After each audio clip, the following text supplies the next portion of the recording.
Welcome in and welcome back to episode number 121 of the 3 Countdown podcast.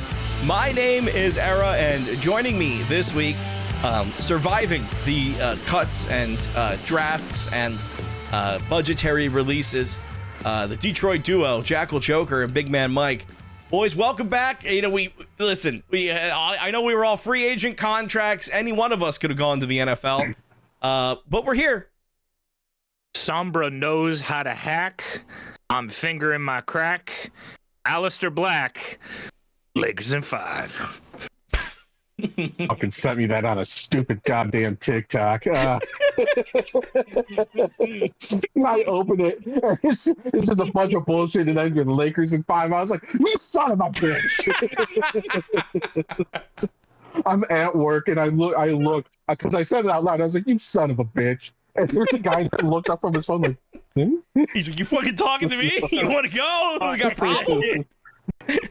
Oh my god, I've had that intro in the tank since about 3 o'clock in the afternoon today. I wouldn't been there. I was cooked and burnt by this point. Marinating. Maybe too long. Boy, a little bit. It is a bit of a sports dead window now, because we are not only post Wrestlemania, but we are also post draft as well. So now we are just waiting until SummerSlam, waiting until the start of the NFL season, because boy, oh boy, not much and nothing going on for the next couple of months now. It was a good draft, though. I mean, some teams actually made some smart fucking picks for once. Very good. Not all the teams, but quarterbacks went later than I thought they would. I'm surprised. Well, there's not a lot of great quarterbacks this time. No. The quarterbacks should be very heavy in the draft. You got to wait next year to get a Manning. Yeah. That is so funny to me. I said it in the group chat earlier. The fact that there is a very much a non-zero chance that Quinn Ewers will be Arch Manning's backup at a collegiate level and the professional level just makes me tickled. Well, and that's if it ain't broke, don't fix it. I love it. Their starter right now is going to be Malik Willis, correct? Yes, for Miami, yes, because Tua is on Atlanta now, so it's really just Malik. And they don't have many. I don't know if I think they still have Tyreek. No, they don't have Tyreek anymore. I don't think they do not have Tyreek. Really, the only offensive weapon that they have at the moment is Devon Achane. Yeah. So it's going to be Malik Willis throwing to nobody, because I believe they picked up an wide receiver. Yes. So it's if he's still around next year, I don't think they draft Arch. I think Arch ends up going to the Jets, probably. I think there's a very good chance where Miami may not win a single game this year. I think they win.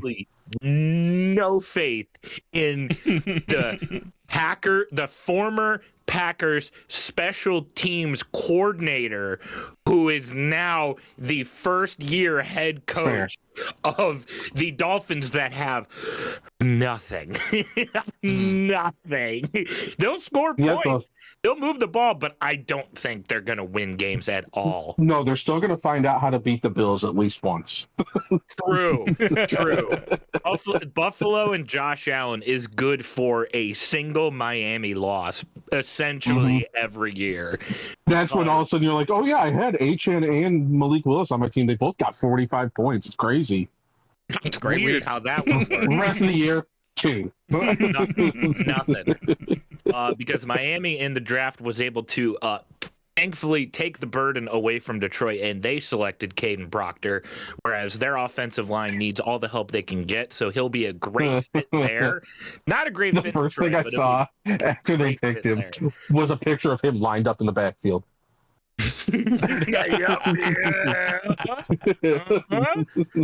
And they also traded with San Francisco later in the draft to get a cornerback, Chris Johnson. So taking the kind of boring position of needs first, but a lot of other teams made some picks in this year's draft, whereas I think the Jets are going to be better than the Dolphins this year, because they should be. The Jets had Not the best draft, but definitely one of the better ones because I'd say top 5. Easily top 5. Oh. The second pick was basically a gimme that just fell right into their lap. The best player that wasn't a Heisman, David Bailey out of Texas Tech, got that one absolutely correct. The pick that the other safe pick that they got, Omar Cooper Jr., wide receiver out of Indiana, after that pick was traded around a bunch. That is a solid pickup. Unfortunately, he has Geno Smith throwing to him, so Exactly. we'll see about that one. Should be a contender. As Geno Smith. Exactly. As Geno Smith. The pick that I'm most curious about, that I'm very excited to see what happens here. Third round? Oh. Pick 16, the one right before the Lions, Kenyon Sadiq. That's the one where it's like taking a tight end that early when you have so many other positional needs on the board is interesting to me. I'm not going to call it bad. I'm not going to call it shit, but he's interesting. On an established team, he would probably be to the level that like a Tyler Warren, like Colston Loveland, like Brock Bowers, like Sam Laporta. He would be up there with those tight ends. The slots in, but he's on the Jets, so I mean, he's probably gonna get though a shitload of receptions because he's gonna be Geno Smith's safety valve. Yeah, it's going to be the check down, especially since they. Oh God! Who's the running back that was really good there that they just let go or let walk? They still have. I thought they have Breece Hall. Hold on. I think Breece Hall just requested. He just requested a trade. Yes, he is still with the Jets alongside Garrett Wilson as well. Looking outside, they were the two left behind. Yes, they out after the great exodus. They are the two left behind. Looking outside of the Dolphins and the Jets, a lot of other teams made some picks. Raiders taking the consensus number 1 overall Heisman, Fernando Mendoza. He is going to be turned into pudding by week 6, we think. 7. They tried for the rest of the draft to try and get some parts around them. They do have a decent offensive line now. I wouldn't say it's going to be one of the best, but they do have a decent one. Okay. He might be okay. It's just the fact that I want everybody to take their expectations that are up here, drop them to about here, because I believe he has 1 wide receiver and 1 tight end. And that's it. Whereas the Raiders didn't do too well in the draft, I feel they cleaned house in free agency. I feel like every fucking free agent. They got Creed Humphreys from the Ravens, I believe. Oh yeah, I think every notable free agent at the market definitely either looked at Vegas or is currently in Vegas right now. Mm-hmm. David Bailey at 2 to the Jets. Jeremiah Love at 3 to the Cardinals. That was the what the fuck choice. That's a choice. When your defense can be filled with starters such as Era V1, Jackal Joker, and Big Man Mike, you go and choose a running back. And they had get up there and block, somehow like their offense scored points last year. Their offense wasn't necessarily their problem. Their defense, though, was just going, who's that just ran by me? Yeah. Must have been the win. And that's not a joke. That's exactly what happened. What defense? We don't have problems. Swiss cheese. Right through them. Which is going to be very interesting for you and me, Mike, this year, because we did end up taking their mega mind looking coordinator. Drew Petzing is now the coordinator for the Lions, so we'll see how that goes, because he made chicken salad out of chicken shit. Not sure how, but he did it anyways. Can I jump? Oh, go jump. Okay. Jump. Oh, no, I was going to say, could I jump the draft just once? Sure. There's one guy, and this is one of those, if I could edit something, I would. Because I watched everybody before him picked up the hat, the pose, on stage, did the hug. I know exactly. And there was fucking Reuben Bain Jr. who got overlooked, picked by the Buccaneers, grabbed the fucking hat, put it on as he walked out, and the look on his face, and was, I'm going to fuck somebody up this season just to prove everybody before me wrong.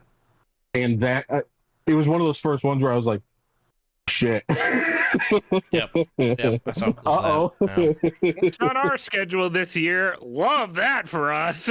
Awesome. Yeah, he looks like he's going to be a fucking handle for some people. Either him going up against Penei Sewell or him going up against our new draft pick, which we'll talk about in a talk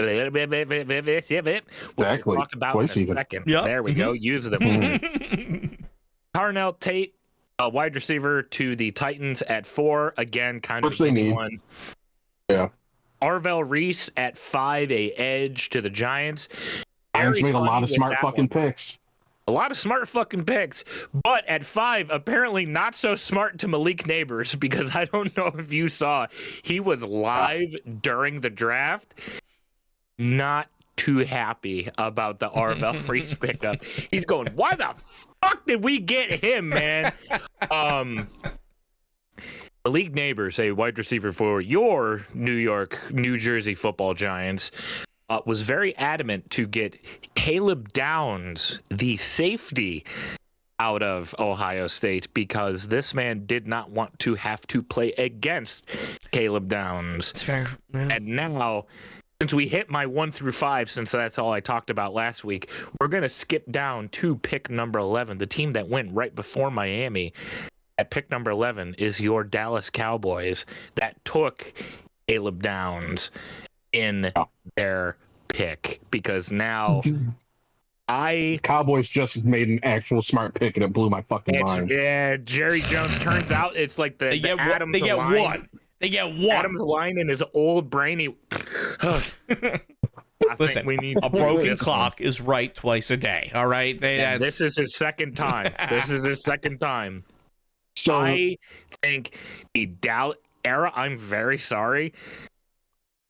I think the Dallas defense might be one of the best in the league this year. Dallas's defense is scary. It does look a little bit more scary than it's looked in years past. Yeah. I will admit that. There's a lot of changes though. We'll see. It's a Dallas mindset. New season, same old Dallas, right? We got rid of Micah Parsons. But let's draft 3 people to replace him. And they did. That's exactly what they fucking did. Yeah. They were like, that guy's going to rush the quarterback, that guy's going to stop the ball, and that guy's going to protect our secondary, and go. And they got Kenny Clark and Quinnen Williams out of it as well, too. That is a fucking disgusting defensive tackle duo right there. That is nasty. Yeah. That's going to be rough. I make a confession. Please. The guy before Caleb Downs, I during the draft, I kept on reading his last name is Mauga. I was like, oh, it's the guy from Overwatch. I believe it's Mauagoa or something like that. I believe it's Mauigoa. Yeah. If we're not mistaken. Every time I looked up and I was like, oh, it's Francis Mauga. It's weird that he has the same last name as the Overwatch guy. Oh, well. Since he is a 7'5" man from Samoa, I'm fairly certain he'd be okay with us calling him Mauga from here on out because at pick number 10, the Giants took Mauga out of Miami. I'm going to say, whereas large.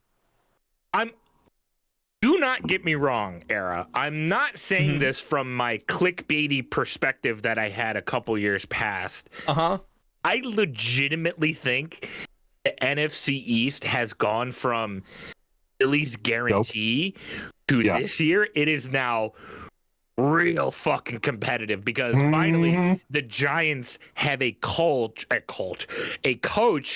that has a fucking pulse. Harbaugh made a lot of good picks this year. Yeah. No, and this feels like Harbaugh actually getting to sit down and be like, okay, now we get to I've seen what I have. Now we execute my vision. That's like what I was seeing here. Like I was looking at all those picks and I was like, yeah, that's why they got him. That's exactly why they got him. Absolutely. Yeah. The Giants. It went from Giants are scary looking with all their picks, and then all of a sudden you're like, does Dallas know what they're doing now? Is that going to be a thing? Yeah. And it's good. It went from Philly going, all right, guaranteed playoff spot to, Uh-oh. Yeah. Yeah. No, now it's a nice little fight for that first round. I'm not against it, honestly. I feel like I feel like there was a lot of like there's been a lot of the narrative of the Eagles are, just there getting the tush push, and it's, they're just kind of like going through it and not like, like it's a guaranteed spot every time. There's not really a lot going on. Now that there's that competition, it's like, no, it's actually football, guys. Like they're actually playing a game. It's just now the teams have a fucking pulse and they have money and they have coaches. Like this is what you want to do if you're trying to build a franchise. Like Giants are just trying to bring something back to that name, and honestly, I applaud it. Yeah, it's been a while for the Giants. It's been a very long while. It's been a fucking minute. It's been almost 16 years, I might add. It makes sense when you look at it now. Like during the draft, it was wild seeing the Eagles go for AJ Brown's replacement in the first round.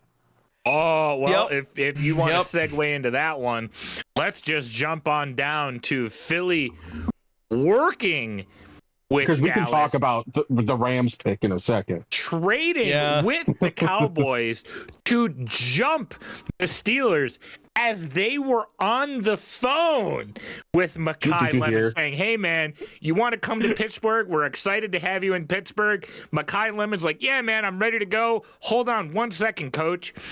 Why is Philly calling right now? Well, because while Mekhi Becton was on the phone with Pittsburgh, his agent was on the phone with Philly hooking up the trade. Did you hear what might happen to Pittsburgh? What happened to Pittsburgh? Oh. Even though both Dallas and Philly went, hey, Pittsburgh might get a fine and get in trouble for already being on the phone with him. Oh, I love that. I fucking like. Hey, Pittsburgh Steelers. Get fucked. That's awesome. Oh, yeah, Adam Schefter reported that NFL is looking into it and considering repercussions for them already being on the phone with Mekhi Lemon. Favorite thing I've heard today. Holy shit, that's awesome. What does that do, like, as like from the player perspective? How would you guys take that? Would you be like happy that you immediately got traded, or like is this? Because I'm viewing it as like there's something there that so many people want him. Yeah, that's what I'm saying. I'm seeing it as like a good thing and not just we picked up a dude that kind of doesn't want to be here, which is what I've seen some people say online. I don't think it's that though. Is that Dallas is only right, a clock's right times a day. This is one of those times they weren't, because why would you trade a fucking pick with your enemy? Because even I can answer you that one. Howie Roseman is a spawn of the devil, and he works in mysterious ways. It's true. It's true. I want to make one thing just perfectly clear while we're talking about the Eagles pick. I want you guys to know I'm sitting here watching the draft. The Eagles pop up. Like a name pops up. I have no idea who it is. And I'm just like, all right. Yeah, I trust it. I trust it. The pick that I trust the most is, hold on. Let me pull this name up because I'll butcher this one. Is it the Nigerian? Yep, number 251 overall in the NFL draft. The man's never played a snap of football in his life. Yes. His name is Uar Bernard. He ran a 4.63 40 and has a 30-inch vertical. Nope. Fucking 0.2% body fat. 38-inch vertical. No, I'm sorry, Mike. Not 38. 39 is what the Eagles website is putting him at. Yeah, 39. And 11-foot broad jump. Jesus Christ! This dude's jacked. This dude is athletic as hell, and he's never played a snap of football in his life, and I've never been more excited. He was so impressive at the combines. Scouts were going, Michael, first round. And listen, Mailata never played a snap of football in his life either, and he's worked out amazingly. So I have full blind faith in he's draft, free agency trades. He should be on the edge. That motherfucker's blowing past people. No, you cannot put him in a be tackle. He can be anywhere he wants. Why not? He's a DT right now. Oh, defensive. Oh, thank God. I thought not offensive. I thought offensive tackle. I was like, you cannot have that much athleticism just be. Oh, no, stay away. He needs to just be on the edge because I think him on the edge is just going to be like. Just moving you. Exactly. Yeah. Thank God we get to be friends this year professionally. Because holy shit, I do not want to have to play against that. Yeah. Good Lord. That is the literal textbook definition of a uncut gem. That is just a hunk of rock, and there's more than likely a fucking diamond inside of it. And of course, as I said, it's because Howie Roseman is a spawn of the devil. Only he would see something like that or have the balls to do something like that, dude. Well, how do you feel about being led by the possibly Ty Simpson-led Rams? Oh, boy. Mike, nice segue. Because Thank you. I think this pick makes me a lot more happy about it than Sean McVay is. Because if you've not seen the Sean McVay press conferences about this pick, I have never been able to look at a man and go, that man is suicidal more than I have when I've seen Sean McVay talking about their now only first round pick, their top 15 pick, which is the first time that's happened, I think, since they've drafted Jared Goff, and they took it on a Alabama quarterback who I found out that there's a good chance that the general manager, this is alleged, and if any NFL people listening, there's a good chance that the general manager of the Rams may be very good family friends with his, the Ty Simpson's family. And McVay is fucking lit. I hope that makes Ty it so Simpson, much better, too, watching those press conferences. He's a nepo I hope baby. for his sake that Stafford plays this year at least, possibly plays next year, because he needs a year or two at least under Stafford's guidance, under learning how to throw like him, read like him, and still have that kind of top tierish offense. Because if they just go Ty Simpson, you can do it, I think he folds quicker than a fucking napkin, bud. Yep. Holy, because I don't think he's ready for the NFL. Could be wrong. No, especially since he's the product of a Kalen DeBoer Alabama as well. It ain't Nick Saban's Alabama no more. No. Granted, you don't really hear good things a lot about Nick Saban quarterbacks, essentially, but my point still stands, especially due to the fact that Devontae Adams is only getting 1 year older. The Rams' entire offensive line is only getting 1 year older. Kyren Williams is more than likely going to get traded because they probably don't want to pay him running back money. Blake Corum is really not at the level of a starting running back just yet. And Puka Nacua is one more like PR nightmare away from getting himself off the fucking team. So Ty Simpson could go from having the Holy Land in front of him to nothing. Yep.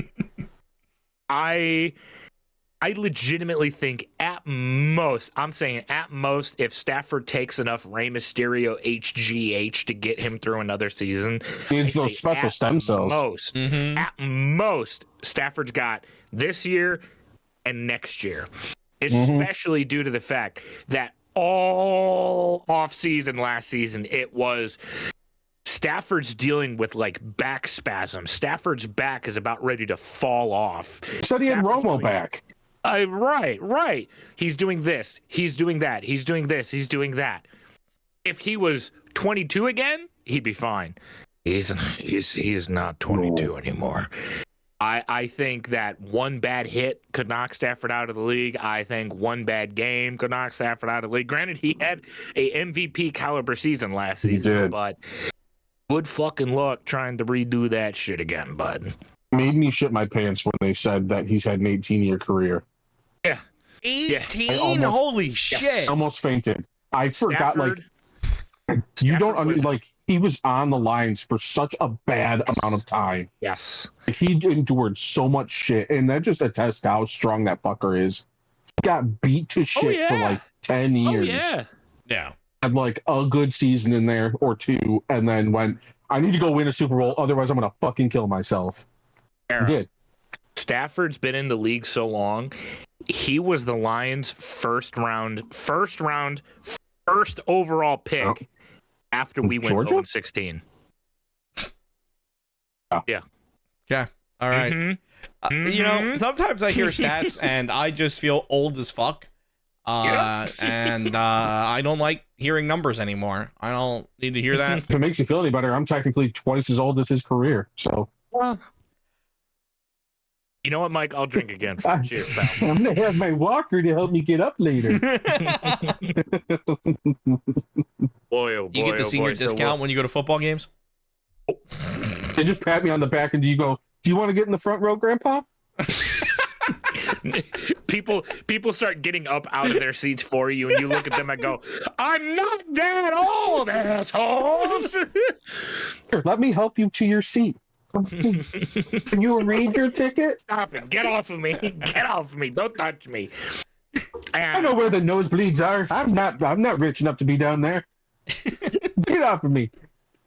Speaking of people that are going to keep people off of one another, we'll jump to the Lions pick as they take the projected pick to the Eagles that we talked about last week. The Lions end up taking Blake Miller, the tackle out of Clemson. Enjoy him. I just say, this is just a joke, my opinion, allegedly, whatever words I would like to say here for me to not get sued. Blake Miller looks racist. And that makes me feel like he's going to be really, really good at protecting Jared Goff, you know?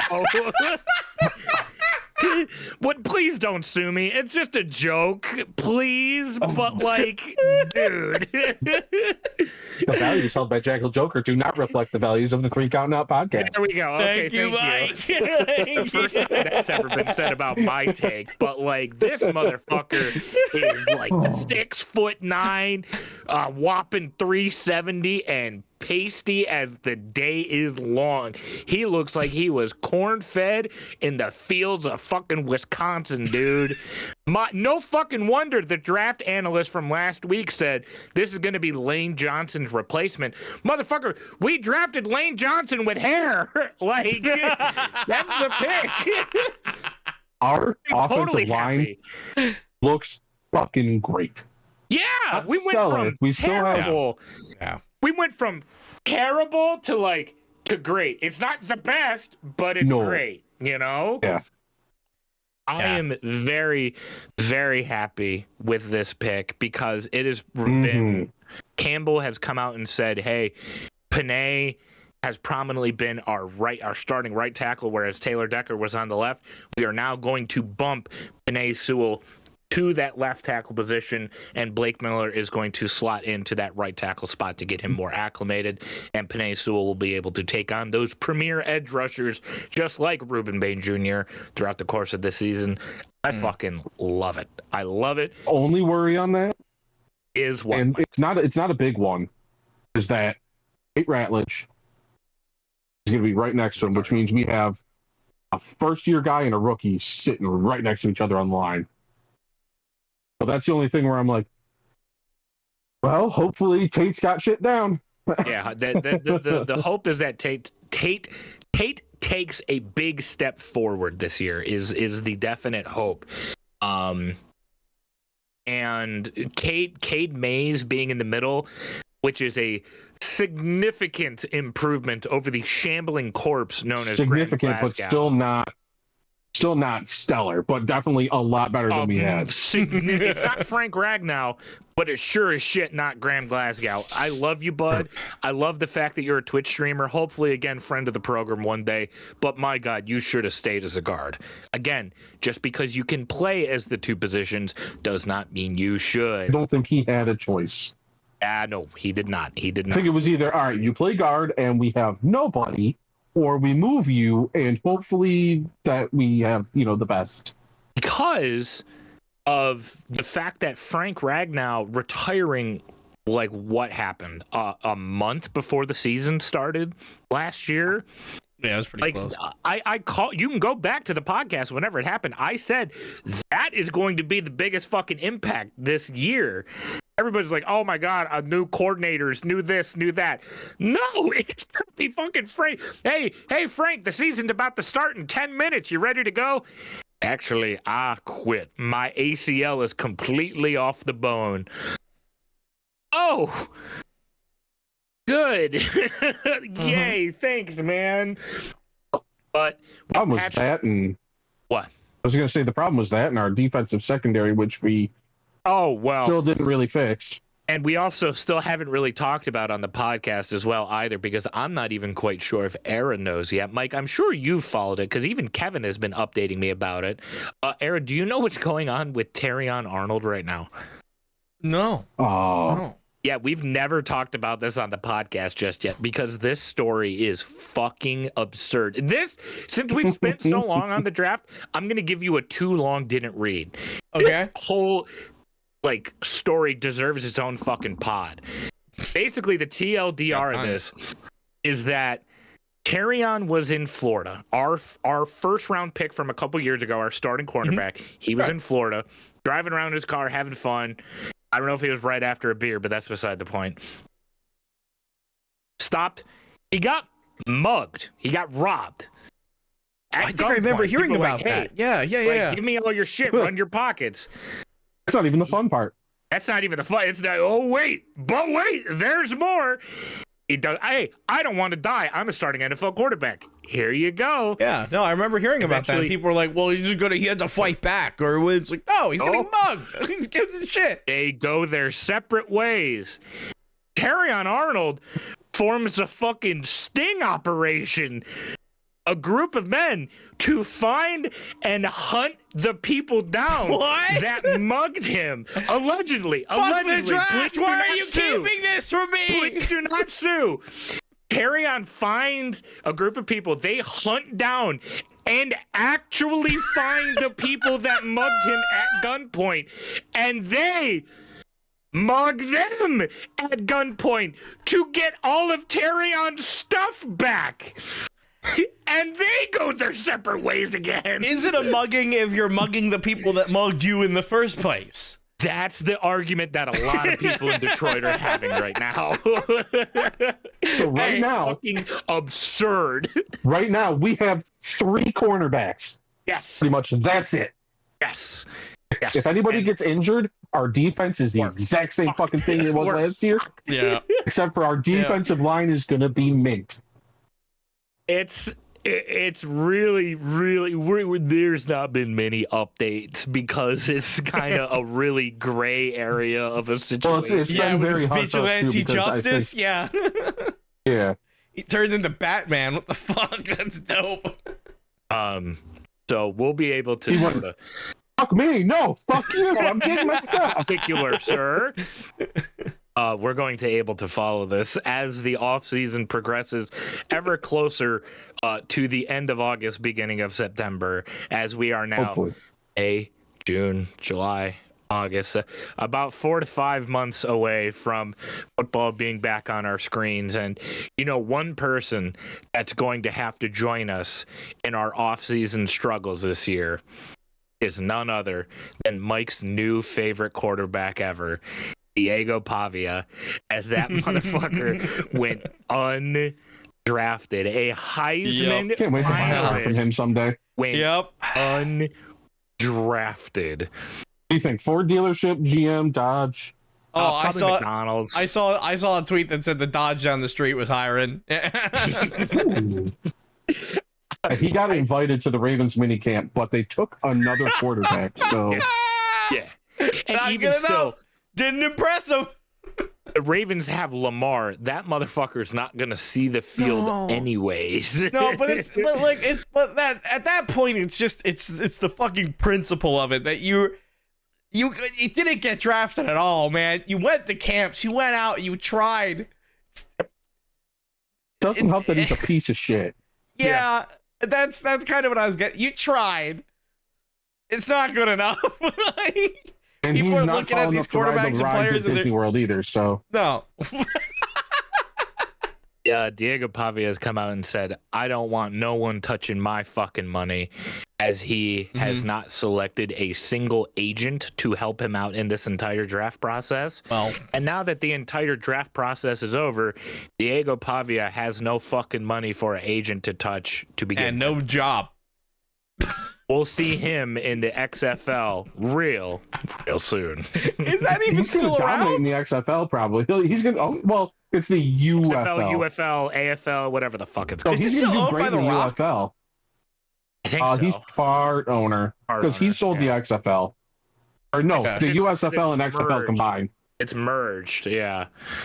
So now it's okay. Sure. The it's just spring the UFL. football that's happening now. Yeah. Oh, that's where he's gonna go next season, and he's gonna absolutely. he's gonna I can put see up it. elite numbers. He's gonna be great, but that's because he's going up against Fire Guy Kev playing secondary. That's not really doing too much when you can throw on someone like that. Regardless, the draft has come to a close, whereas the teams made their various picks, all the sorts. I'm very happy with the Lions draft this year. It really felt like not a lot of picks, and a lot of smart not too ones. much, but that's okay. That's okay. It felt like Brad Holmes for once finally. Whereas Howie Roseman feels like he's very smart all the time. Brad Holmes is very smart when he wants to be smart. You know? Yeah, when he This takes the finally time to feels think like it through. Yeah. Yeah, Brad Holmes finally did a draft where he picked positions of need, and it's kind of A lot of satisfying. teams did this year. It's wild. Yeah. A lot of teams were actually very smart this year. I mean, even the Browns, Browns had. Yeah, they did it. Well, I don't know. The Bengals are still here. I don't know. I think The Bengals are always going to be the Bengals. You know what I mean? But no, I'm very happy with the way that the Lions draft ended up. I don't think it's going to make a huge difference in the long run, but how are things in the city of brotherly love? What are we feeling about the Philly draft this year? Philly draft, I feel like always goes pretty well. Like we've been saying, Howie Roseman is generally smarter, so it's. I would say, at least in years past, it's been one of the least stressful days of being an Eagles fan, because you kind of just sit back and see what happens. I think, obviously, we got A.J. Brown's replacement, so that's an easy, all right, that trade's going to happen. A.J. Brown will go to the Patriots, and we'll probably get a couple picks out of it next year, and it sucks, but we'll move on with our life. Cole Payton. I don't, there's no picks for the Eagles that I look at that I'm like, what the fuck? It's just that. Well, you didn't like Cole that Payton North was the Dakota confusing State one. the quarterback. Yeah, that was one of those ones where I was like, oh, that's a choice in the fifth round. Fifth rounder. Fifth rounder. That was more me just going like, why? I see what they're taking him to just kind of sit probably in that QB3 and get ready for if Hurts goes down or but they're just they're just trying to get some depth there in the quarterback position, I assume. But he's being compared to Taysom Hill, so who knows if they start running two setbacks or something like that. Maybe. Yeah, and that's what I'm thinking is they elsewhere. brought him in for some special plays or some tricks here and there, and we'll see him week 15, week 16, I'm sure. He'll get some time. Mm-hmm. I'm happy with it. It was a bit of a quiet draft, but like I said last week, it was kind of expected to be a quiet draft. When there's not that really any star players here, when your top tier guy to watch is the fucking Nick A30 of football. That's how you kind of knew it was going to be a boring draft to begin with. And normally when it comes to these drafts, a lot of these people, unfortunately, are going to be cut. Mainly your 6th and 7th rounders, a lot of your undrafted free agents, they are going to be cut. That was the stat. Just like, oh, well, here, I'll save my segue for a second. You go first. That was the stat. So you're incorrect. Oh, Probably going to be the first and second rounders that are going to be cut. really? Most players on the field last year, 4 through 7 rounders, they took up 63% of the field. Interesting. 63? Yeah. Damn. Okay. Shit. Well, then it's just 63% of the undrafted field. free agents then. Yeah. We did draft 8 guards and linebackers after the draft or whatever. Yeah, Something like that. Well, the UDFAs, you're paying minimum wage essentially. Those are the legitimate textbook definition of throwing shit at a wall and seeing if it sticks at all. And 9 times out of 10, it fucking don't. But yeah, it's that guy that's drafted 50 that they don't even have a fucking picture for in Madden. there is it's weird. Whereas you can tell when shit's not sticking to a wall in the NFL. But then you turn your attention over to the world of WWE, and you can really legitimately tell that shit stuck to a wall, and yet you decide to cut it regardless, which is very interesting as we are turn our attentions over as we are unfortunately coming to you on The segue. God, what do people call it? Excuse my verbiage here, but I believe it's what it's called. I believe they call this day Black Monday. Because it is the Monday after all the cuts have happened, has WWE have made their post-Mania cuts this year. And boy, oh boy, I haven't really felt this way in a minute. These cuts are gnarly. Yeah. Did you see Chris Sabin's tweet after this all? No, what did he? Anyway, check out our band Gripling. Here's a link to pre-order our song. Okay. You don't give a shit. You don't fucking care. I've been doing this shit for 20 years. I don't give a fuck. Yeah, he's like, dog, this ain't the first. TNA will give us back. It's fine. We're good.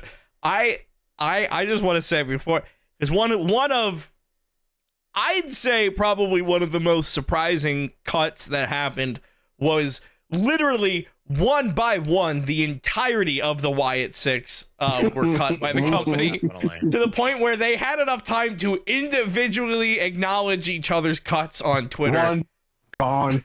One, on. What about this one? Right? Fuck them. No, gone. It started at like noon, and it started at noon with Uncle Howdy or Nikki Cross. I forget which one was the first. And then it didn't end until like first. I think you're correct. Then it didn't end until like 8 o'clock with Dexter Loomis. They literally I gave one by one. Like every couple hours they seemed to cut. They were lining them up. Next, bam. Next, bam. Yeah, I just want to say. Would like to clarify real quick because we are getting some new eyes here. We're not laughing at the fact that people lost their jobs. No, in fact, that is not what we're laughing at. In fact, if I may finish my sentence, it happens every year. Yes. As the person who kind of built a lot of our following on TikTok off of the original Wyatt Six return, when they were doing the ARGs, Dandy Dragons and I were spending every Monday night decoding those ARGs, Christ, looking into it, posting it on the TikTok, and getting a lot of fucking views off of it. Also, hi, person from Philadelphia here. I was at Raw 30. I was there when Bray Wyatt got the torch passed to him by The Undertaker. I'm a huge fan of the Wyatt Six. I'm a huge fan of Bray Wyatt. I honestly, legitimately thought that if nothing else, the Wyatt Six, or at the very least, Uncle Howdy, Bo Dallas, the Taylor Rotunda, whatever name he wanted to go by, at the very least, him, I thought was a mid-carder for life in the WWE. I did not think that these cuts would be coming. However, if you're Tony Khan and you're looking at this list that just got released and you're like, okay, we can get the Wyatt Six, we can get Zoe Stark. Zoe Stark is somebody who has a great story. Did you guys hear what happened with Zoe Stark? She got cleared to come back to the WWE after injuring her knee. Yup, and then got cut.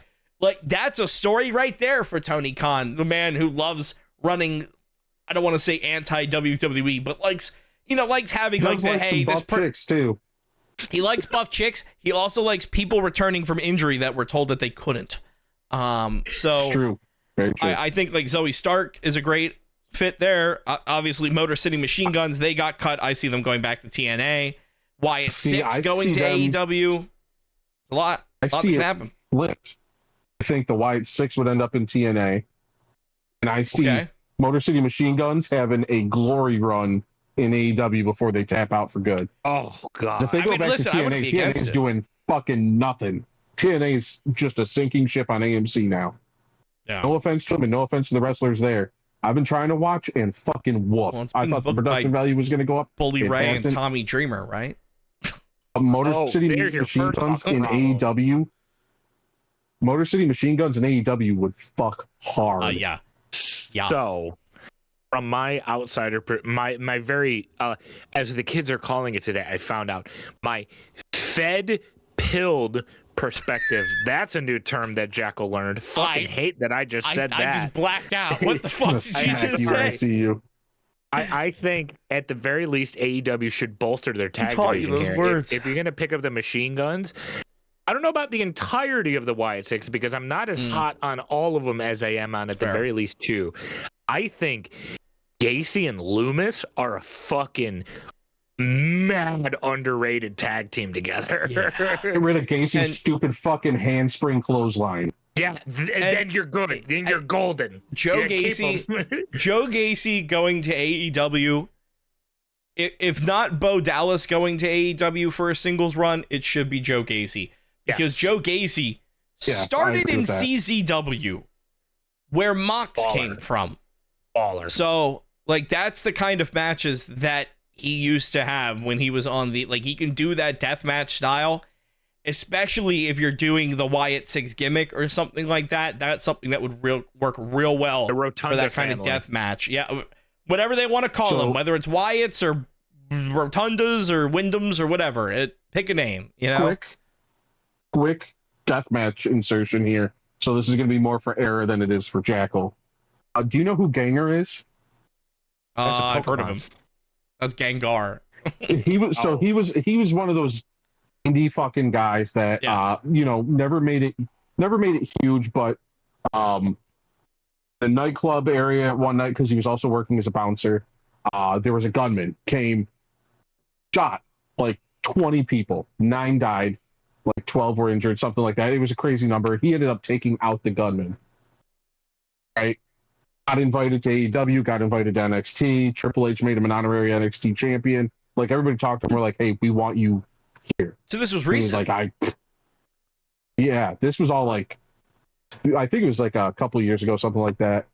But he just had his retirement match in a death match, and that's why I was like, I didn't know if you'd heard of him or not, because as a retirement death match goes, boy oh boy was I uncomfortable. Yeah, but listen, that's the kind of wrestling that AEW likes doing. You know, look, their champion right now is fucking Darby Allin. You know, like they are firmly in their deathmatch period. Just go watch Darby versus Tommaso. Yes, I don't care if you watch AEW. Go watch the 5-star match. That was two people doing what they love. Yeah, honestly, better than anything that was at WrestleMania. Darby and Tommaso, they need to run that shit back at Double or Nothing. They maybe save it all for fucking Wembley. Figure something out to do with them, because that was amazing. And like when we go and talk about the Motor City Machine Guns and whether they go to TNA or AEW, Motor City Machine Guns and DIY have had some amazing matches in WWE. And if we get I guess half of DIY and Motor City Machine Guns able to cook in AEW, I don't care who Tommaso Ciampa is with. That's going to be an amazing match. Motor City Machine Guns versus Young Bucks. Ooh. Oh my God, dude! I mean, FTR. Motor City Machine Guns versus FTR. Ooh, yeah. Old man Edge and Christian. Listen, it's gonna be it's one of those things where it's like you're looking at this and you're like, okay, like, listen, some of these names I get it. Dante Chen, he was the fucking literal. His only claim to fame is being the Performance Center champion. Who? Dante Chen. He's a guy that got cut. NXT exactly. Guy. Like, some of those names make sense. Some of those names absolutely make sense. Aleister Black had been back for a year, and was just starting to get pushed with Zelina. And was apparently Aleister Black, by the way, was supposed to be the driving force for Randy Orton before McAfee we'll talk showed about up. Aleister Black for a second. This one, I don't know if I have a very popular opinion on, because it's very similar to a Andrade here, in my opinion. If you're going to be the one, I'm in WWE, I'm in AEW, I'm in WWE again, I'm back in AEW again, I'm in WWE again. If you think that everybody's always just trying to hold you down in two separate companies, buddy, there's only one constant here, and it's you. You know, I'm not trying to say that like Tommy End or Aleister Black is like bad in any way, shape, or form. Don't get me wrong, but after the talks that we had, and especially how I felt about the Demon at WrestleMania, I don't know if there's a time or place for this spooky, demonic, I have supernatural powers in 2026. I don't know if there's a place for that anymore. I don't think in WWE, not when you have your Unreal cameras and all that. AEW, it's not, you're not getting that view backstage, or at least not all the time, so maybe. But the thing is, I mean, AEW is also a place with Luchasaurus, so we'll do anything. They would have to do the same thing with Aleister that they're doing with Andrade now, which is, hey, bud, you're going to be part of the Don Callis family, so you're technically going to have a mouthpiece.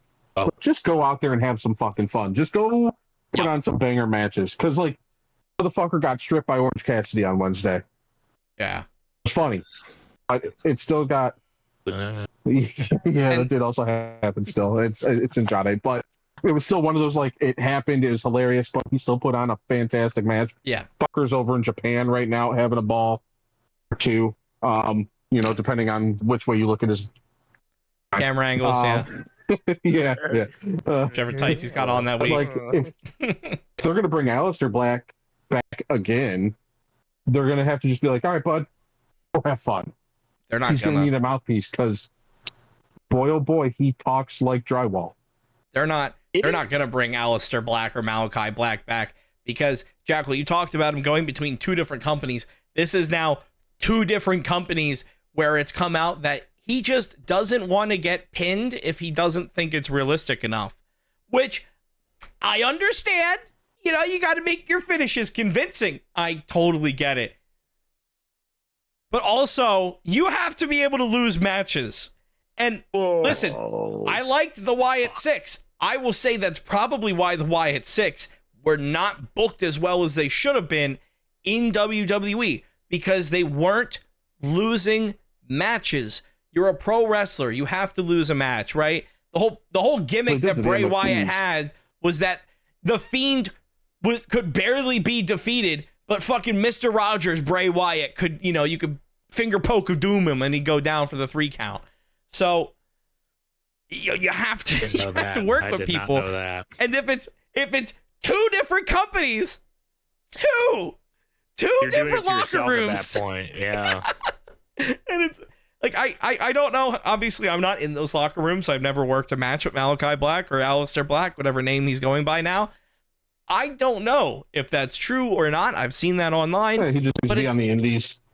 Well, it's one of those things where it's like, dude, when he left AEW, he like burned that bridge, because he walked out when there was like creative plans to be able to go back to the WWE. Like, he let his contract expire and he was like, fuck y'all, I'm out. I want to go back up. I'm gonna get. I mean, he literally got money. He literally got the fucking CM Punk line of like, go main event night. Well, actually, he didn't even main event night one of the 2-night WrestleMania spectacle. He wasn't even on WrestleMania. He got shafted off for WrestleMania. So it's like, yeah, the grass is greener, but is it really? So I don't think he's going back to AEW. I don't think he's going to TNA or to WWE, and I don't think he's going to TNA, because WWE and TNA are attached to the hip. Like, Aleister Black had a feud with Damian Priest, and that's it. There it is. And the gimmick that he's doing right now, the devil on your shoulder, is awfully similar to a dude that was in a similar spot before, the devil carrying cross. So I think he just do the same shit, take your name that everybody knows, go on the indies, have some fun, make some money, because I don't think there's going to be a big company that's going to be like, I want you, bud. Take you. You should take your hot cosplay wife with you. No matter how pissed she is at Sean Ross Sapp, you should probably still take her with you to all of your appearances right now. It'll help you out a bunch. Because another name that was added to that list of people that got released by WWE over the past week is Zelina Vega. And right now she's very upset at one Sean Ross Sapp because, and I quote, he announced the fact that she got released from her job before she did. That's it. Did his job. How dare he, bastard? Yeah. I hate to break it to you. If Sean Ross Sapp gets a story, he's gonna put it out as soon as he can. I don't think that's a secret. Like, Sean Ross Sapp is so good at his job, he would announce my child's birth before I have a chance to do so. We might find out that way. We might find out, honestly. Like, I granted, I get. Can't wait for the 2047 draft. Oh, announces my kid's birth and the fact that my kid is being picked up by the San Francisco 49ers. Got it. Hey, look at that. Did it for him. I see where I kind of see where she's coming from a little bit. Yeah. At the same time, I don't because I'm not a fucking She wanted the views. superstar. And she also probably wanted the clicks and monetization and all that. However, the fact that you're getting this upset, again, please do not come after me. This is just, again, my opinion, allegedly, what all the fun, fancy words. The fact that you're getting this upset big fan. on your second run, also, the fact that you've already been released one time before as well, now you're upset about it?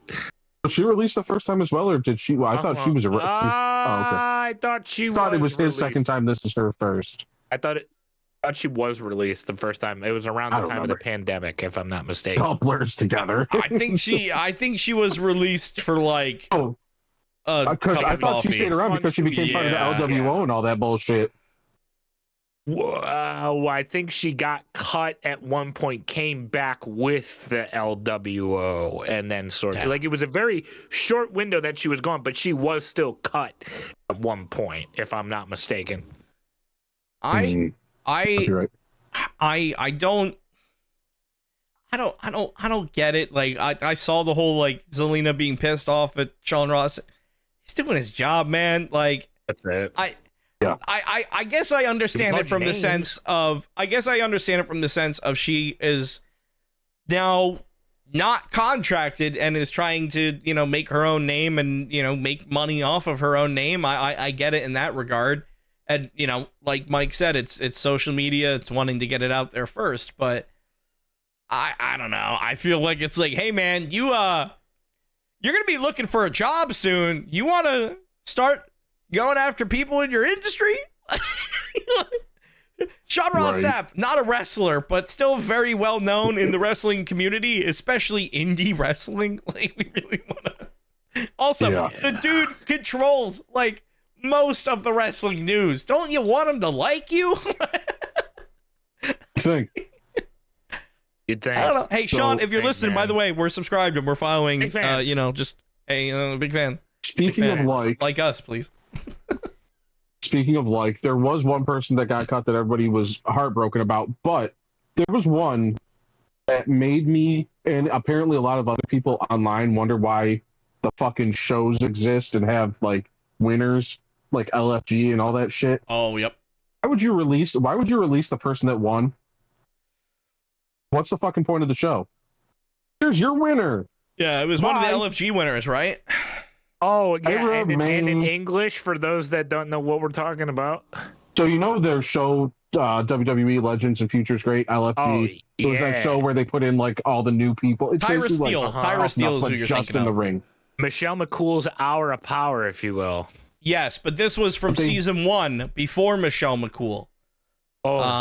Tyra Steele. They took the winner. Hasn't been on TV except for, like, twice. Yeah, she had like a couple NXT matches. No neck that wrestles this, or Tyra Steele was what's his name? The Olympian she's dude. Still around. That's Blake or Bailey. Bailey Blake something. Monroe. No, not Bailey Humphrey. Right. The Remember when they had Chelsea Green and Ethan Page, and then it was the Olympian guy, I forget his name. I feel really bad. Tavion Heights, is that his name? Yes. Yes. And then he had Tyra Steele, right? That was like her one. It was basically America versus Canada. Yeah, and that was like her one big NXT match. And that was about it. So she hasn't done much, but she did win LFG. She basically won Tough Enough, is essentially what that is. Yeah, and then they went, that's not good enough, goodbye. Okay. But then we have somebody like, just saw the name. Apollo Crews is gone. He'll probably be in AEW soon. Main event. Yeah. No! Apollo Crews. Let me tell you, that's how you know that house shows are never, ever coming back to the WWE. Ass is gone. Apollo Crews has been working every fucking house show for like 10 years. That dude has made so much money JTG. just hanging out.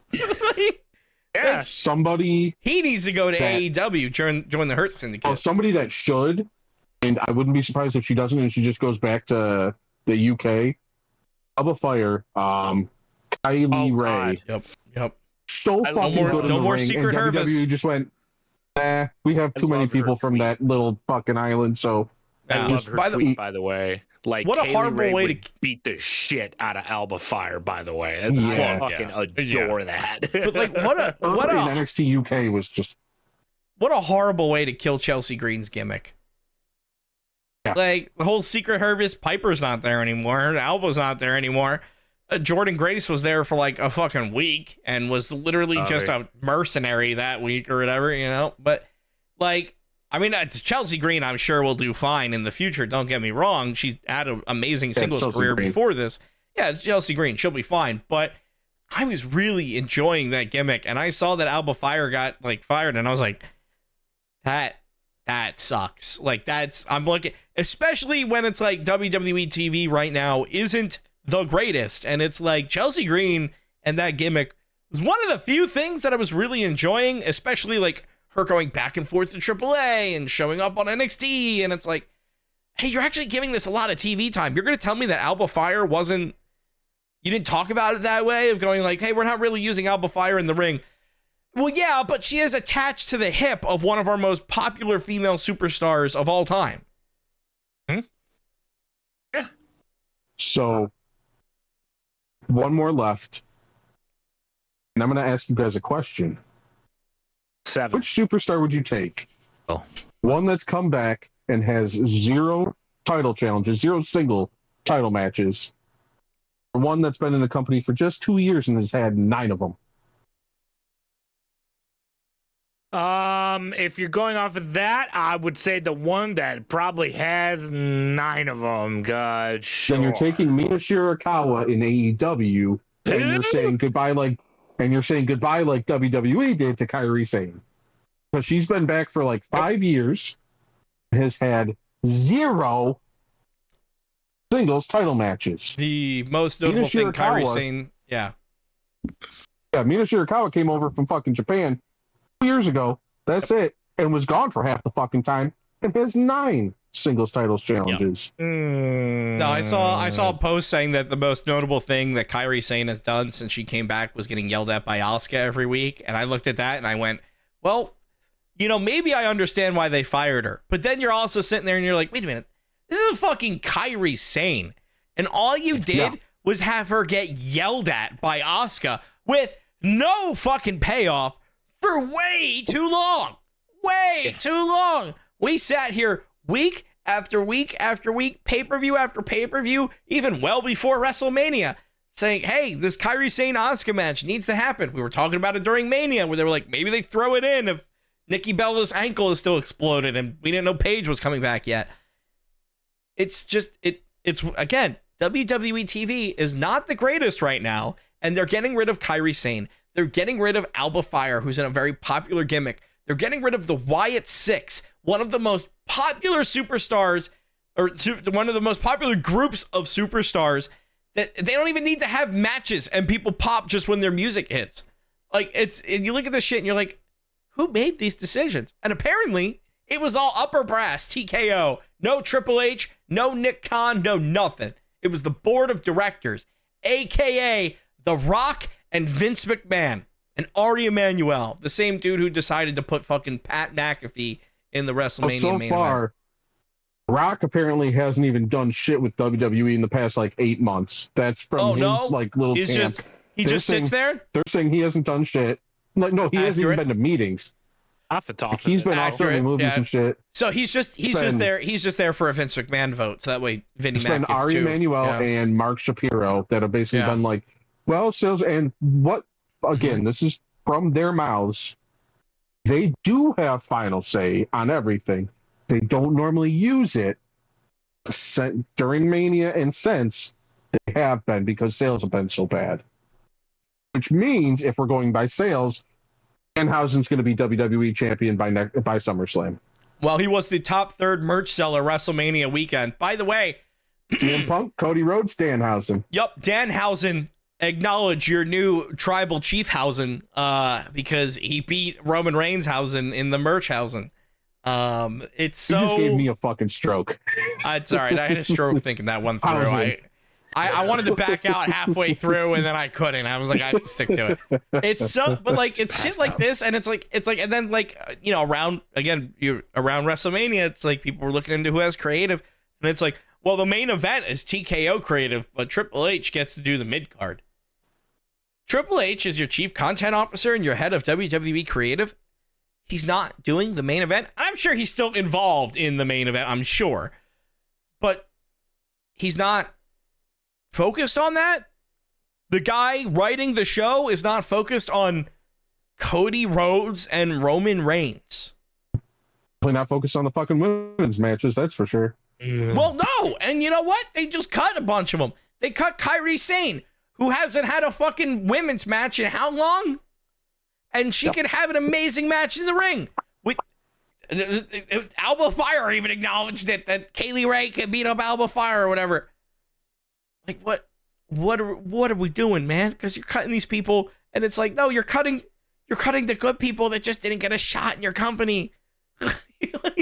You could have got rid of anybody else. But how are you going to bring up NXT stars without cutting some people? Yeah, you know what? You're right. Yeah, Obafemi got that call up, so we have to make some room. And, Joe Hendry, those concerts get to be a lot of money. They got to make room on the payroll, baby. Oh, that's right. He's performing tonight. Ethan Page, Blake Monroe, Stacey Jane, and all of Fatal Influence. Yep. I did not expect all of Fatal Influence to go up, by the way. I saw that and I was like, what the fuck are they doing here? No, thinking back on it, it's smart because Stacey Jane on her own was fucking nobody. Well, yeah, that's why they're doing it, but it's like, why? Fatal Attraction, she was great, and Fatal Influence, she's been a champion for forever, so get it. Plus, I guess you need a women's faction? But in the process of doing this, they gut NXT.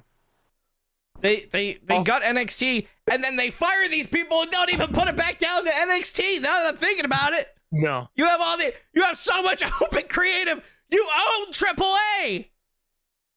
Yeah, Sean. The fucking Wyatt Six were AAA tag team champs, and they couldn't think of anything for them. WWE tag team champs. Three people and a pack of peanuts to work with right now. Can't think of anything for them right now. So right now, the main event scene in NXT has Tony D'Angelo, Ricky, I thought Keanu Ricky got Carver, called up to SmackDown. Ricky? Did he? I thought. We'll see. We'll know by the time this episode's come out, but I don't know if it's been official. I don't know if it's been an official debut or yet or anything like that. Right now, there's like 3-4 challengers for the main title for NXT. For the secondary title, 2. The tag titles, I think there's 2 or 3 tag teams total. Oh, the women's division right now is pretty full in NXT still, so women's division is fine. Kendall Gray is at some point going to hold championship. They also have a Sol Ruka-sized hole in the women's division, both, I guess, in the women's division and through one of the tables. Did you guys see that spot? The back of her noggin. 8 staples. 8 staples in the back of her head to close the gap from smacking the other table with her head. Hey, here's my question. You get called up to the main roster of the WWE. You get offered an insane contract, and they go, "Listen, we need you to just end this storyline that you're doing in our developmental. So you're gonna work double. You're gonna do Mondays. You're gonna do Tuesdays. It's fine. We'll fly you on the private jet. All good. We're gonna put all the company resources that you need behind you. And then after you get all this money, you go, it'd be a great idea if I get pushed like 15, 20 feet through a bunch of tables." Are we yelling? Well, it's kind of what it looked like. It's kind of what it looked like. And it's like, you just got fucking signed, Soul. This is the WWE, not AEW. Why are you doing this spot? Like, you just got signed. Love of the game. Oh, well, I hope she loves all the staples in the back of her head. And I think the couple of months that she's going to need to take off. So, Sol Ruca will be around at some point. Eventually. Maybe a SummerSlam return. Maybe. But also, that was a nasty fall and totally fucking missed that one table. Well, I guess didn't miss it, but hit it right on the target with the back of her skull, which you're not supposed to do. So if you're thinking about watching WrestleMania at all, watch that episode of NXT. It's a lot better. Yeah. I don't like that they did NXT. What is NXT Revenge? They called it. They did it like the 2 weeks because they were like, "We'll do it Stand and Deliver week," and then the rest wrapping up storylines. Yeah, I didn't like that they split it like that, but also I get what they're doing. They're going like, "Nope, this is the stop." And if you want to start watching NXT, tune in on Tuesdays. So I'm interested to see what happens there with these releases. I'm kind of wondering why they didn't fill some of these holes in NXT or in AAA. But I guess we'll find out. And you know what? Thankfully, it's not just WWE out there. There's AEW, there's TNA, there's Ring of Honor. We were talking about it last week, so they'll find somewhere to go. Which some of these, since they are cuts, unfortunately, they do have to go 90 through days. That 90-day window. So around end of July-ish, I think, is about the 90-day mark. So mid to late summer, know what that means? Will be the time when we see people move. So Wembley is probably going to see some people show up. Wembley's gonna fuck hard this year. Absolutely. There'll be some good surprises. You guys are asking all these questions like why they're cutting them, why they're doing this, why they're doing that, because it circles back to the original point that we've been talking about for the past fucking 2 months, because all of their shows are only 10 minutes worth of wrestling off of 4 matches. Because the rest of the time is filled with ads. They don't have time for a Machine Guns tag match taking on the Wyatt Six. They don't have time for a Kairi Sane singles match against Alba Fire. They don't have time for any of these things because the general said, "We paid you $1 million. We want our ad to be seen." They said DoorDash paid them $1 gajillion. They want their ad to be seen. All of these So you got to things, get that sandwich shooting mayo on people's face. Yep, it all. It's on right now. DoorDash is on what right are now. you It's watching, gross. Mike? Mike, that's the wrong channel. You can't watch that while we're recording. The DoorDash ad where everybody gets finale'd by all the stuff. It's gross. I don't know about that. That's a weird sandwich. That's a dick-shaped sandwich. If we were being honest here, Suddenly no longer hungry.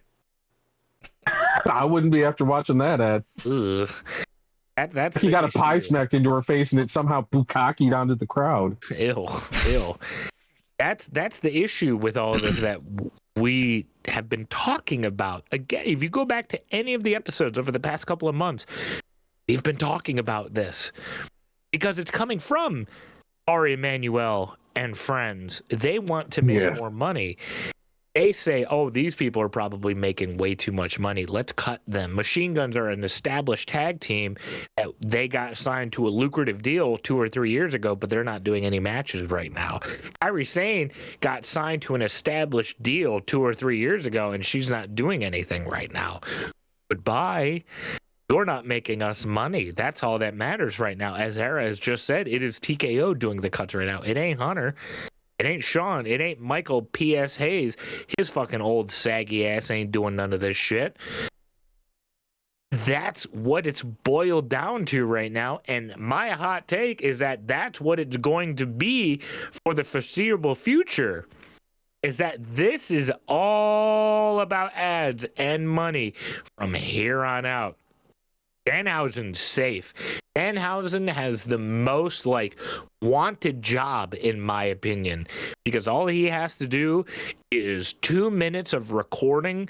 Maybe since it's Monday that we're recording this, he had to do 2 minutes of recording maybe 8 hours ago. And he gets a blank check and just gets to collect all that merch revenue. Well, he got to play in the Mrs. Pool last week. He did.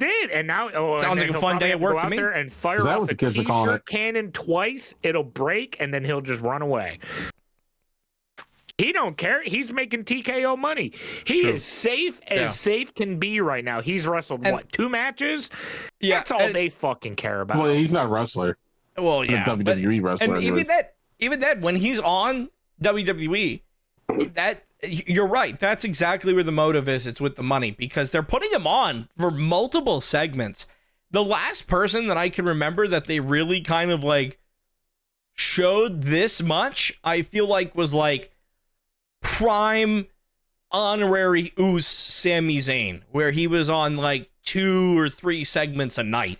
SmackDown, we had Danhausen breaking into Miz's house, stealing his Slammy, and then having a match about it. They had 30 minutes of Danhausen, which I am not complaining about at all, but it shows you where the focus is. Because if they wanted to retain them, they wanted to retain an Alba Fire or a Zoe Stark or a Motor City Machine Guns, imagine what you could have done with those 30 minutes. You could have had 2 matches in that 30 minutes.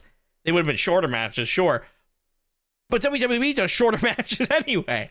So it's exactly. It's it would have been it would have worked. And you know what? I don't think it's a hot take, Jackal. I really don't, because last week we posted the clip of the episode where it was, me talking about the alternatives that were out there, and everybody fucking agreed. Everybody's feeling the same way. Money talks. So, if you're sitting here and if these releases resonated with you somehow, or if you're just fucking fed up with how WWE is going, you're not alone. It's fucking everybody. Money talks, and the only way that they're going to give a shit is by losing money. They're going to have to start losing money. Guess what? I already wasn't paying the $30 a month for their pay-per-views anyway. I ain't worried about it. But, I'm interested to see what happens with these release stars. Fortunately, I don't think they're going to be losing money anytime soon, because one of the comments said, I like my wacky WWE stuff, and that's why I chimed in. This wasn't WWE. Mania wasn't WWE. It was TKO. It was ads. WWE had no part in this. I was fine with WWE wacky bullshit when it happened. Wacky's not the issue. Yeah, wacky is not. Just Danhausen is wacky. Wacky's not the issue. The way they run stuff, even when that was happening, we didn't have a problem with it. It's just that's not how it is anymore. What it is now is abusing your viewer. It's okay, well, we're going to cut matches in the form of sponsorship. And it's not like they need the fucking money. They have all the ads on rings, which are already getting paid for. They have commercials that they're already getting paid for anyways. We don't need more of those, especially when you're on streaming. Streaming isn't supposed to have fucking ads. I have the comment here that I can read verbatim. From Acidic Vegas. I'm so tired of hearing about it. It's WWE. You know what you're going to get. Don't like it? Watch something else. There's something that keeps you watching if you want better wrestling. Watch AEW. I want WWE nonsense. So you want to watch? Did you even watch the 60% ads? Yeah. Did he even listen to the clip? At all. The WWE nonsense, in my mind, is not your Danhausens. It's not your spooky Wyatt 6 characters. WWE nonsense is the Cinnamon Toast Crunch mascot standing at ringside for a WrestleMania match. Remember that? Or was it Rumble? It was like a big match, and it was Sol Ruka at ringside. Yeah, or like putting the fucking like WWE dumb bullshit is like putting the fucking Dude Wipes logo on Dominic Mysterio's gear. Like that's not what I want. I'm okay with funny characters. I fucking love Orange Cassidy in AEW. You can't tell me that he's not wacky. I would say, if anything, Orange Cassidy is the definition of pro wrestling wackiness, right? Like, yeah. Danhausen is in the WWE. Super entertaining, super weird. I'm okay with these giant characters. I'm okay with comedy wrestling. I love R-Truth. I just don't. It was never the issue. It was never the issue. I just don't like the WWE blatant monetization when it's like, you are the largest pro wrestling company in the world. WWE is AEW doesn't happen if WWE doesn't exist. You know, like all of these things happened because of WWE. This industry for a very long time was just WWE. WWE wackiness has always been there. It's just now they're getting so fucking blatant about it. They're getting so in your face about it because they know that they're like, well, you know, we'll just make $1 billion. We'll make $1 billion off the Saudi prince. He doesn't fucking know how to read. He doesn't know what Dude Wipes is. Like, it's shit like that. We're done with this year's WrestleMania. Are just his views, not that of Three Count Out podcast. Prince of Saudi Arabia. Is there a laser in here? What the fuck? Who's got a laser pointer? Trained sniper on your location. But it's like WWE is always looking at next year's WrestleMania. They're already looking at Saudi Mania. So like, if you want to be on the train for Saudi Mania, knock yourself out. Go nuts. I'm good. Go nuts. Again, I'm good. I'm gonna say this. I hope you're right about that. I hope they are looking towards next WrestleMania because they fucking didn't this year, and that shows. It's true. That's true. Right? I hope if nothing else, it has more thought. They are planning ahead so that even though it's in Saudi Arabia, we get a halfway fucking competent show. It's this shit that pisses me off. I know exactly how many fucking ads I have on Netflix. I know there's an ad-free tier, and you still get ads, by the way. Still get ads in that tier. 3 minutes of ads. 3 minutes of ads. 7 ads. I get to sit and watch on the fucking app I paid for to have no ads, motherfuckers, to watch Raw. Then WWE nonsense is having your WrestleMania be 2/3 ads and people talking, 1/3 wrestling. That's the nonsense, and that is unacceptable nonsense. Mania. If you're okay with that, you're part of the problem.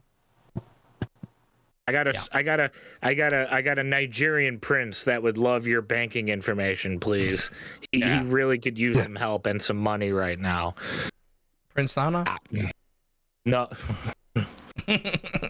Listen, if you're sitting here and you're listening to us and you're getting upset about us saying that I'm not anti-WWE. I'll still watch clips and I'll still watch pay-per-views. I don't like what they're doing. It's as simple as that. Yeah, I'm anti-TKO. It's a perfect way to put it. So, you know, we're not going to sit here and bash WWE nonstop. I'm sure they'll do something good worth talking about, but they have to do that first. Well, again, prime example. I've already said it. If you want something positive, go watch NXT from last week. It was fucking great. The show from top to bottom. There were a couple iffy parts, but overall the matches were fucking A-okay. Tatum versus Blake in a coffin match. That was good. That was a good coffin match. Yeah. And then Zarya versus Sol Ruka, where Sol almost killed herself. Oopsie poopsie. It was a great show all around. Now Penta and Rusev are having a pretty good match. Rusev is somebody who I'm surprised. Them, but hey, I'm surprised Rusev survived those cuts. Wait. Oh, I'm not. So Ruka, she did like a. Oh. Well, he's dead. Yeah. So I wasn't ready. We didn't do the outro yet. I didn't put the tables down. No, he just landed on the ground. Ooh. All right. Well, hey, if you want to help us pay for Jackal's medical bills, make sure you hit that like button, hit that follow button, hit the subscribe button, hit the notification bell, so that way you're notified whatever we post, whenever we post. We have videos, a lot of new videos coming out. Jackalmania 5 coming out soon. You can hear the death throes of Mr. Jackalmania himself. 3 count out. We have the 3CW coming out soon. We're gonna have My Rise, the showcase. It's all, we made the 2K content. It's all coming out basically up to like September. So you are filled. If you want to find more of me, you can find me over at twitch.tv/EraV1 or youtube.com/EraV1Music. If you want to find more of Mr. Dead Jackal Joker, you can find him over at twitch.tv/Jackal Joker. And if you didn't agree with his views, then you could find him over at twitch.tv/FireGuyKev. You have to dust that one off. If you did like any of our stuff, download us. You know what? Print us off and make us your bookmark. I want us to be the face you see when you open your book. Hey, listen, videos are just a bunch of pictures put together. So print off the podcast frame by frame and put us all up on your wall. So that way you could like storyboard it, you know? It's only an hour and a half of footage. It's fine. Get a real big wall. And if you didn't like what I said, I'm going to be in ad 5 of your 1 of 7. Yeah. Well, hey, real quick, before the ad break is done, I'm just gonna pin Jackal here. You just wanna count it? Before your ad's done? 1, 2, 3, ring the bell. There you go. Did I hear him? Did you see he's making noises again?